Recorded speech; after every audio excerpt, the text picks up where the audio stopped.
বিসমিল্লাহির রহমানির রহিম। আসসালামু আলাইকুম রহমতুল্লাহি আবরাকাতুহু। সুপ্রিয় দর্শক শ্রোতা, আজ আমরা আলোচনা করব সুফি তত্ত্বের এক মহাসমুদ্র নিয়ে। হজরত আসিয়া আলাইহিস সালাম এবং ফেরাউনের বাসর রাতের সেই অলৌকিক ও রহস্যময় ঘটনা, যা বাহিক ইতিহাসের ঊর্ধ্বে আধ্যাত্মিকতার এক পরম শিক্ষা বহন করে। আজকের এই বিশেষ আধ্যাত্মিক মজলিসে আপনাদের সাথে গুরুত্বপূর্ণ মারিফাতে তত্ত্বের আলোচনা করছি আমি জাহিদ সরকার আল চিস্তি নিজামি, পীর কেবলা, চিস্তিয়া দরবার শরীফ। সুফিবাদী দর্শনে ফেরাউন ও আসিয়া আলাইহিস সালামের দাম্পত্য কেবল একটি বৈবাহিক সম্পর্ক ছিল না, এটি ছিল জালিম ও জুলুম, নফস ও রুহের মধ্যকার এক চিরন্ত দ্বন্দ্বের প্রকাশ।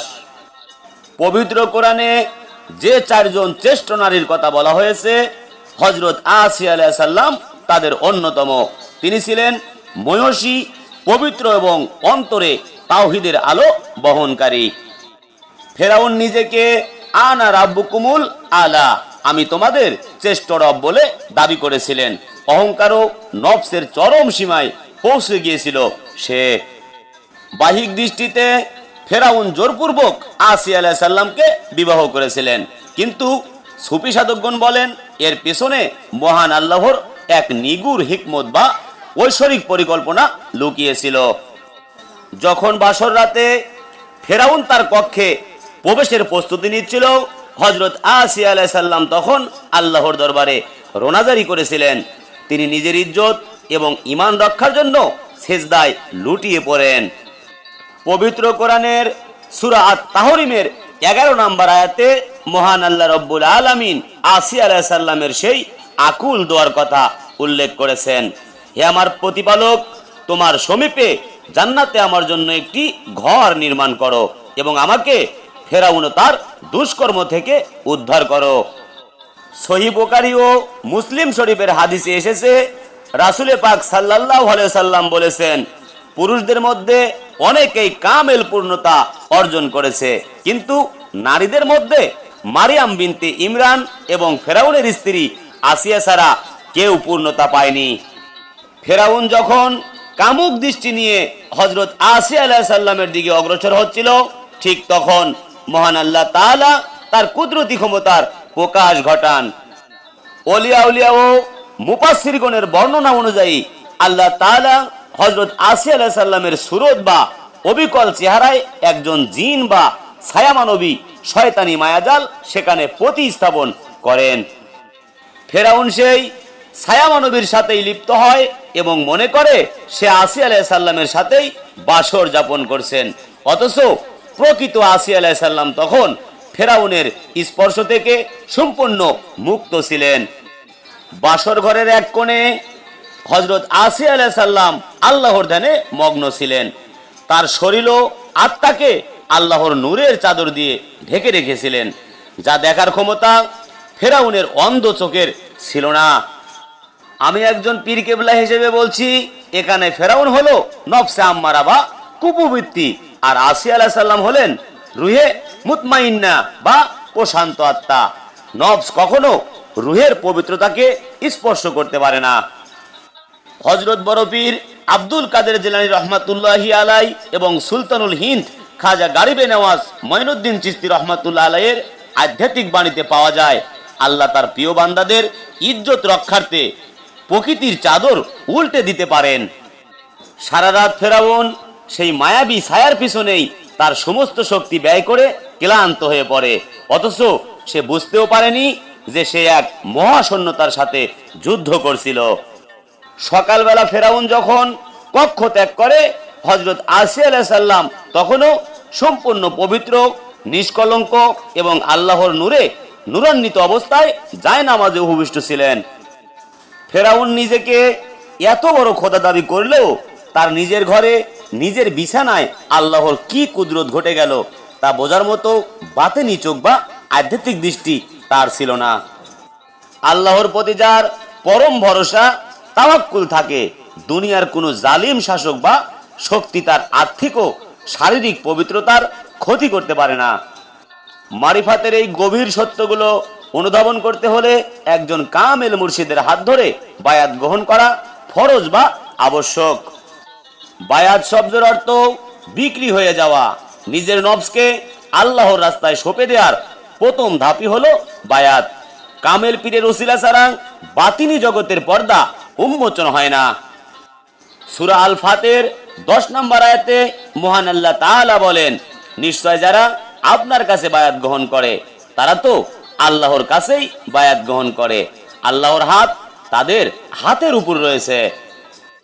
আমাদের চিশতিয়া নিজামিয়া তরিকায় বায়াত হলো অন্তরের পরিশুদ্ধি, তাজকিয়ায়ে নফস এবং কলবে জিকির জারি করার একমাত্র মাধ্যম। আপনারা যারা ইহকাল ও পরকালের মুক্তি চান, আধ্যাত্মিক জগতের প্রতীক হতে চান, তারা আজই কামেল মুর্শিদের হাত ধরে আমাদের চিশতিয়া তরিকায় নিজামিয়া খানদানে বায়াত গ্রহণ করুন। আধ্যাত্মিক জগতের নিগুড় রহস্য এবং সুফিবাদের অমীয় সুধা পানের জন্য পীর কেবলা জাহিদ সরকার আল চিশতি নিজামী আপনাদের পড়ার জন্য বিশেষ 2টি বইয়ের নির্দেশনা দিয়েছেন। এই বইটি হলো মারিফাতের এক জীবন্ত দলিল। এতে তাওহিদ, রিসালাত এবং বেলায়েতের সূক্ষ্ম বিষয়গুলো কোরআন ও সুন্নাহর ওয়াকাট্য প্রমাণ সহ আলোচনা করা হয়েছে।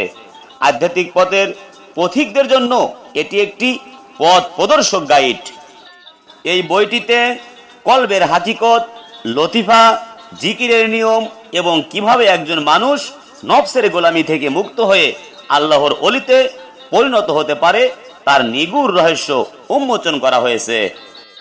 আপনাদের অতি আনন্দের সাথে জানাচ্ছি যে আমাদের কাছে শরীয়ত, তরিকত, হাকিকত ও মারিফাতের উচ্চ অঙ্গের সকল প্রকার সুফিবাদী বইগুলো সুলভ মূল্যে পাওয়া যায়।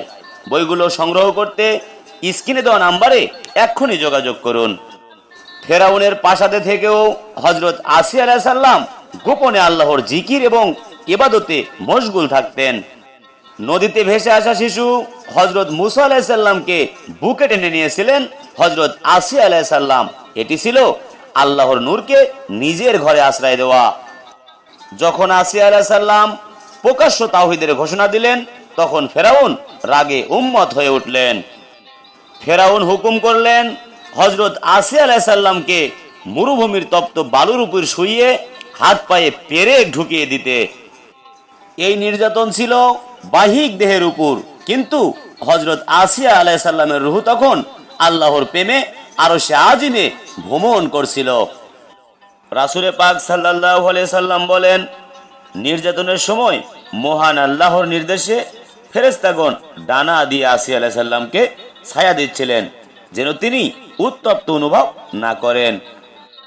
আল্লাহ তাআলা হযরত আসিয়া আলাইহিস সালামের বাতিনি চোখ খুলে দেন এবং মৃত্যুর আগেই তিনি জান্নাতে তার জন্য নির্মিত প্রাসাদটি দেখতে পান। জান্নাতের প্রাসাদ দেখে আসিয়া আলাইহিস সালাম যন্ত্রণার মাঝেও মুচকি হেসেছিলেন। ফেরাউন ভেবেছিল তিনি পাগল হয়ে গেছে, অথচ তিনি তখন জান্নাতের সুধায় মত্ত ছিল। প্রাণবায়ু বের হওয়ার আগেই আল্লাহ তার কষ্ট লাঘব করতে রূহ মোবারক তুলে নেন। পাথর যখন তার দেহের উপর ফেলা হয় তখন সেটি একটি নিথুর দেহের উপর পড়েছিল মাত্র। খাজা মঈনুদ্দিন চিশতি রহমাতুল্লাহ আলাইহি বলতেন, প্রেমাস্পদের পথে জীবন দেয়াটাই হলো আশেকদের আসল বাসর রাত। আসিয়া আলাইহিস সালাম আল্লাহর প্রেমে বিলীন ফানাফিল্লা হয়ে গিয়েছিলেন। ফেরাউন অহংকার করে ডুবে মরেছে, আর আসিয়া আলাইহিস সালাম নিজেকে বিলিয়ে দিয়ে আজ জান্নাতের সর্দারনি হয়েছে। আমাদের ভিতরের ফেরাউন তথা অহংকারকে মারতে হবে এবং আসিয়া আলাইহিস সালামের মতো ঈমানি দৃঢ়তা অর্জন করতে হবে। ইসলামের উদার মানবিক ও আধ্যাত্মিক বাণী ছড়িয়ে দিতে এবং মানবতার সেবায় কাজ করে যাচ্ছে আমাদের এই অরাজনৈতিক ও আধ্যাত্মিক সংগঠন। আমরা অসহায় মানুষের পাশে দাঁড়ানো, ইতিম ও দুস্থদের সাহায্য করা, আধ্যাত্মিক মজলিস কায়েম করা এবং সুফিবাদের সঠিক শিক্ষা মানুষের দ্বারে দ্বারে পৌঁছে দেওয়ার কাজ করে যাচ্ছি। রাসূল পাক সাল্লাল্লাহু আলাইহি সাল্লামের সুন্নত ও ওলিয়া উলিয়াদের আদর্শে অনুপ্রাণিত হয়ে এই চিশতিয়া ধারার উন্নয়নে অংশ নিন। চিশতিয়া তরিকার উন্নয়ন ও সুফি সেবা ফাউন্ডেশনের সদস্য হয়ে দিন ও মানবতার সেবায় নিজের জীবন ও সম্পদকে ধন্য করুন। আমাদের সদস্য হতে এবং খিজমতে অংশ নিতে স্ক্রিনে দেওয়া নাম্বারে অথবা সরাসরি আমাদের দরবার শরীফে এসে যোগাযোগ করতে পারেন।